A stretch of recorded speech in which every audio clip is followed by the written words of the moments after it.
That's it. All right? Okay, let's do it. Okay, quiet, please. Shh, shh, shh, shh. Ready, action, eyes.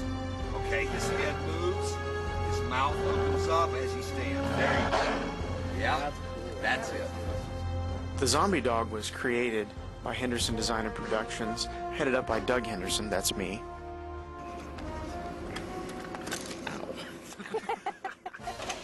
Along with Andy Hosmer and some of my students from the Art Institute of Pittsburgh. We had to do it very, very quickly. We literally only had 2.5, really 3 weeks of build time before the dog had to be in front of the camera. And so we had to work very, very quickly. Immediately, I started to sculpt the head, and Andy Hosmer and Tim Corrigan began making the fiberglass for the body. Within a day or so, I molded the head and began the process of making the fiberglass. And Tim started making the foam skin, literally just building the skin directly out of foam over top of a taxidermy form. Andy and I began to mechanize the head.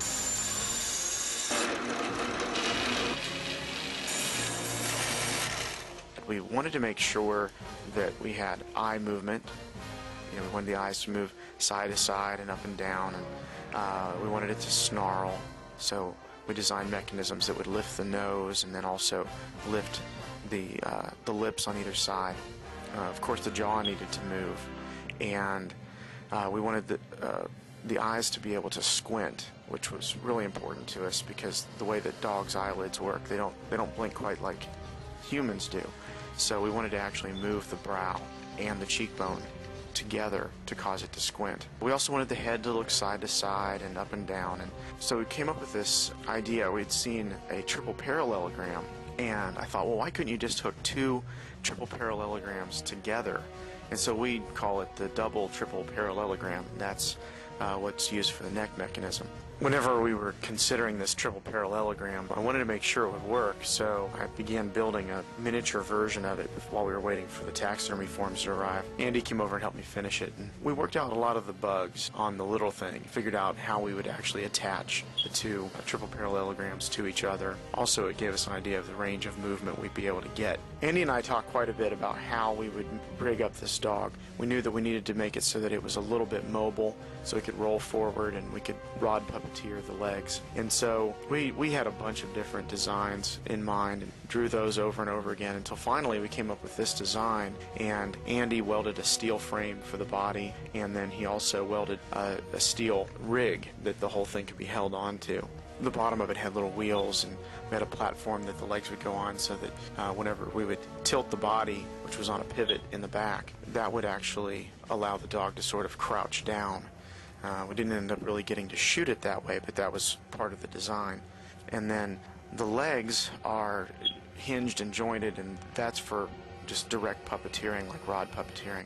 To get all that going, Dan Canitz made the teeth, and Jason Formett began working on the tongue, and he also made a silicone copy of the nose so that we could replace the foam latex nose that was on the foam skin. Rob Bennett helped out with patching and painting, and especially helped out a lot with the hair work once we got to that. Nick Gillis began the process of cutting and attaching the fiberglass parts of the legs to the armature that was inside, which was an armature that I made very quickly out of aluminum. All of those parts were bolted onto the aluminum, and then Nick also covered all of the fiberglass with spandex to give it a slicker surface so that the foam latex would be able to slide against it. A breathing mechanism was made, which was just a simple bladder. Ben Rich made that for me. And that bladder was glued onto the side of the fiberglass. Then that, of course, was underneath the skin to make it appear to be breathing. Okay, and dog breathes. Action. Once the foam skin was done, we carefully skinned it right off of the form, and that we knew was going to be just a little bit too small, so we made a bunch of foam patches that we could use to patch it together. Also, back with the head, we wanted to see if we could make it so that the eyes would glow. Originally, we were planning on having Scotch-Lite material down in all the crevices of the burns on the dog and also underneath the hair, so it would appear to be burning from the inside. Turned out that that effect was not going to work out in the daylight, so that was completely skipped. And so we decided to go ahead and skip the idea of the eyes glowing. But as you can see, it was actually a pretty cool effect. The skin was painted sort of a bloody red color. We were going to be gluing the hair on with rubber cement. We wanted to be able to pull bits of the hair off so that you'd be able to see sores on the skin, like since it's burning from the inside, the hair is falling off of it. And when we got there, we found out that we were only going to have 2 hours to shoot the effect, and so we didn't end up getting to do the deterioration the way we had originally planned on it. All of the hair was glued on, just a little bit of hair at a time, and it took me almost 5 hours to glue hair onto just one of the legs, and I realized I was going to need help. So a bunch of the guys jumped in to help me with the hairs as well, and so I think at one point there was one person on each leg and gluing hair up the back of the body. And it looked really ridiculous once all the hair was glued on. It was all really long. Andy and my wife Kathy and I began trimming the hair down short with beard trimmers and scissors. And once the hair was at the length that we wanted, I went in and airbrushed some watered down acrylic paint to make sure that one color would fade into the next and to give some of the modeling to make the hair look more natural. We also had built the dog hollow. And what that allowed us to do was, since it was supposed to be burning from the inside, we could pump fog right up through its backside, and the fog would literally pour out of its mouth. And we had little slits in areas that we had left open so that the fog would come out from underneath its arms and under its body, and even out of a few holes in the neck. And the test we did looked great, and it worked really good on set. While we were puppeteering, Andy was puppeteering the neck and the head movements as well as the jaw.